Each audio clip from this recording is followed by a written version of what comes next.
নমস্কার সবাইকে, ওয়ান্ডার মহুয়ার নতুন একটি ভিডিওতে সকলকে স্বাগত। আজকে সোমবার আর এখন বেলা ওই 11:30। সকালের সমস্ত কাজ সেরে স্নান পুজো সমস্ত কিছু হয়ে গেছে, তারপরে ভিডিওটা স্টার্ট করলাম। আজকে সকাল থেকে বলতে গেলে কাজের একটু চাপ ছিল, তাই জন্য ভিডিওটা শুরু করতে একটু দেরি হলো। তবে সব থেকে চাপের যে কাজটা ছিল সেটা হলো মাথায় শ্যাম্পু করা।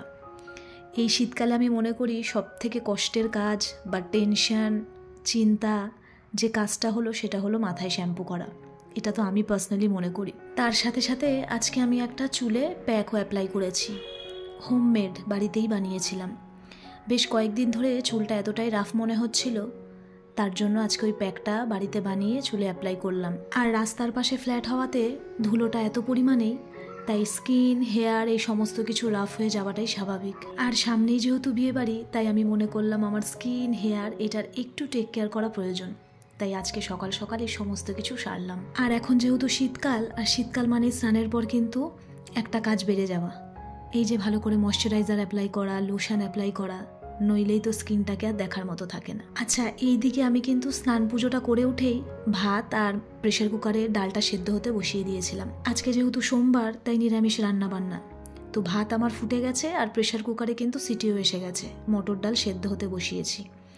এখন আমি চটপট করে সমস্ত সবজিগুলো কেটে নেব। নিরামিষ একটা সবজি বানাবো আর বড়া বানাবো। রান্না বান্না সমস্ত কিছু সেরে নিয়ে তারপর ওইদিকে আজকে আমার বেশ কিছু কাজ আছে, সেই কাজগুলোকে সারবো। তার আগে এখন একটা আপেল কেটে নিচ্ছি।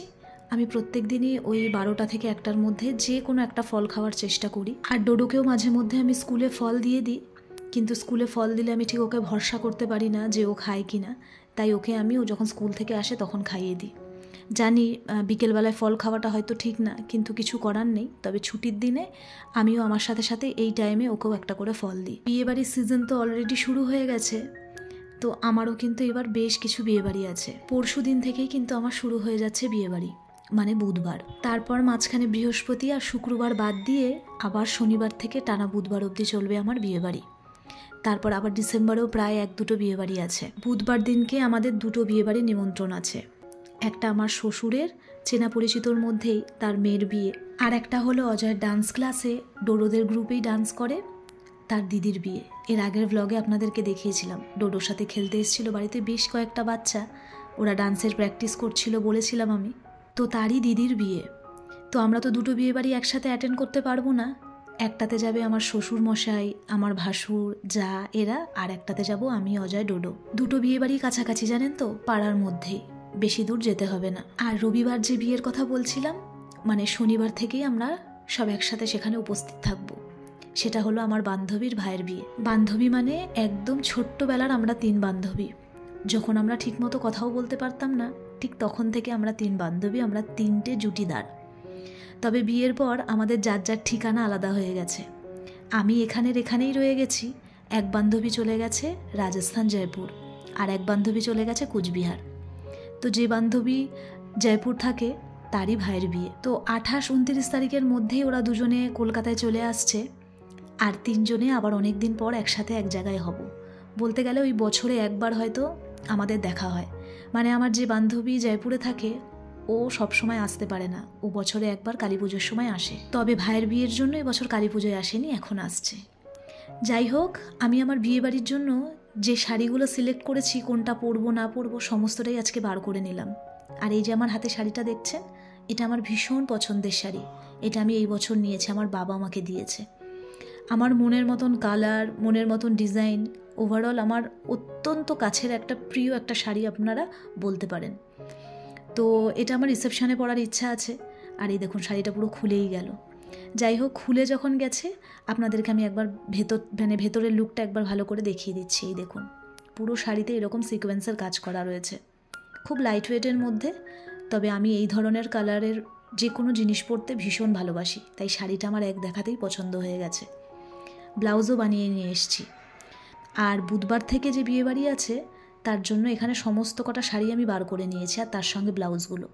এই রেড ব্লাউজটা আমার ভীষণ পছন্দের, আমি এবছর পুজোয় নিয়েছি।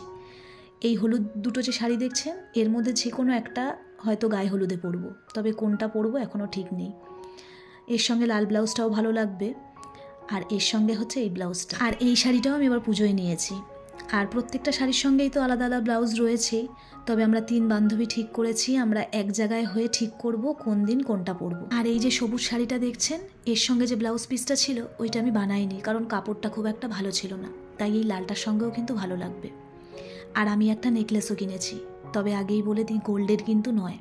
এই বক্সটা আমার কাছে খালি ছিল, তাই তার মধ্যেই আমি এই নেকলেসটা রেখেছি। এই বিয়ে উপলক্ষেই নেওয়া বলতেই পারেন, তবে আমার এরকম গ্রিনের মধ্যে একটাও নেকলেস আমার কাছে ছিল না, তাই একেবারে নিয়েই নিলাম।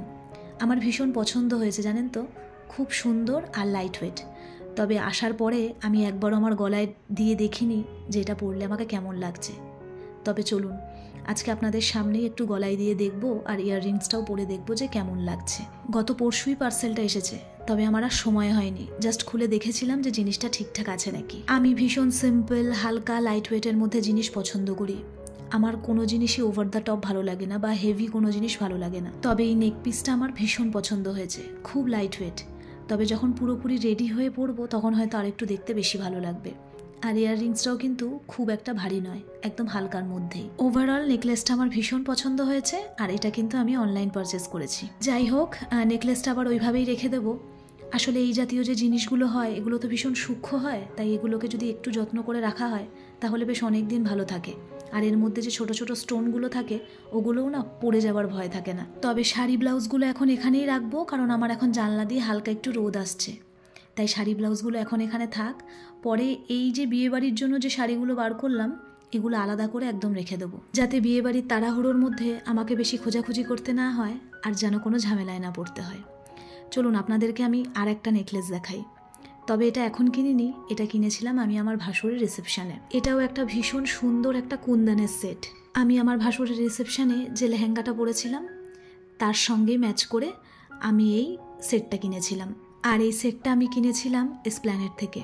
এটা আমার ভীষণ পছন্দের একটা সেট, আর তার সঙ্গে ইয়াররিংসটাও খুব সুন্দর, আর একটা টিকলিও আছে, টিকলিটা আলাদা জায়গায় রাখা রয়েছে। তবে এই শাড়িটার সঙ্গে আমি প্রথমে ভেবেছিলাম আমি এই নেক পিসটা পরবো, তবে আপনাদেরকে একবার দেখাই, দেখুন এই নেক পিসটাই শাড়িটার সঙ্গে পরলে অবশ্যই ভালো লাগবে, তবে আমি একটু কন্ট্রাস্টে চাইছিলাম, কারণ এইটার সঙ্গে এই শাড়িটা পরলে শাড়িটাও বোঝা যাবে না কালারটা, আর নেক পিসটাও বোঝা যাবে না, তাই জন্যই আমার ওই গ্রিন নেক পিসটা কেনা। আর একটা কথা, সামনে কিন্তু বিয়েবাড়ির দারুণ দারুণ ব্লগ আসতে চলেছে। অনেক দিন পর আমরা 3 বান্ধবী এক জায়গায় হচ্ছি, তো নানা রকম হাসি ঠাট্টা সমস্ত কিছুই ব্লগ আপনাদের সঙ্গে শেয়ার করব। আর জানেন তো আজকে আমাদের এই ফ্ল্যাটে ট্রান্সফরমার এসছে, তো এইটার জন্যই কিন্তু আমাদের এতদিন লিফটটা করা হচ্ছিল না। সো ফাইনালি এখন আমাদের লিফটটাও হয়তো কমপ্লিট হবে। আর এই লিফটের জন্য আমাদের ছোট বড় সকলেরই কিন্তু প্রচণ্ড অসুবিধা হচ্ছে। তো সকাল সকাল দেখলাম এখানে সমস্ত জিনিস এসে গেছে, এখানে মাটি খোঁড়াখুড়ির কাজ চলছে, কোথায় এইটা বসানো হবে সেই সমস্ত জায়গা দেখা হচ্ছে। আসলে আমার শ্বশুরের এই যে জমির ওপর এই ফ্ল্যাটটা হয়েছে, জায়গা তো খুব একটা বেশি ছিল না, ওই ধরুন 3.5 কাঠার মতন। তো তার মধ্যেই জায়গা ছাড়তে হয়, মানে একটা ফ্ল্যাট বানানোর যে সমস্ত রুলস থাকে, তো এখানে চারপাশে জায়গা ছেড়ে তারপরে কিন্তু আমাদের এই বিল্ডিংটা হয়েছে। তাই এখন ট্রান্সফরমারটা কোথায় বসানো হবে সেই সমস্ত কিছুই দেখা হচ্ছে। তাহলে আজকের ভিডিওটা এখানেই শেষ করছি। সামনে বিয়েবাড়ির ভালো ভালো ব্লগ আপনাদের সঙ্গে শেয়ার করব, আশা করি আপনাদের ভালো লাগবে। আপনারা সকলে ভালো থাকবেন। আপনাদের সঙ্গে আমার আবার পরের ভিডিওতে দেখা হবে।